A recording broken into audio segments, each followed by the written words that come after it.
Umaabot sa higit 81,000 pamilya ang apektado ng pag-ulang dala ng low pressure area at shear line sa iba't ibang bahagi ng Southern Luzon at Visayas. Sa Northern Samar, maraming bahagi ng probinsya ang binaha. Inilikas ng Philippine Coast Guard ang nasa 400 residente sa bayan ng Katarman. Meron ding rescue operations ang PCG sa iba pang munisipalidad kabilang na Amburi, Palapag at San Jose. Kasunod ng malawakang pagbaha dulot ng ilang araw na pag-ulan, idiniklara ang state of calamity sa Northern Samar. Namahagi na ang Department of Social Welfare and Development ng tulong sa mga apektadong residente sa Eastern Visayas. Kabilang dito ang higit na 6,000 family food packs.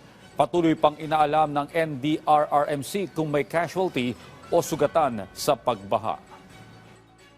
Although may lumilitaw po sa social media na nakarating sa atin din na meron daw po tayong dalawang kababayan na medyo na-disgrasya daw po ata dyan sa area. Pero ito po patuloy po nating biniberipika kasama ang ating mga regional civil defense officers pati yung ating mga disaster managers po doon sa ground para matukoy po yung mga detalye nitong mga nasabi daw pong na-disgrasya nating kababayan.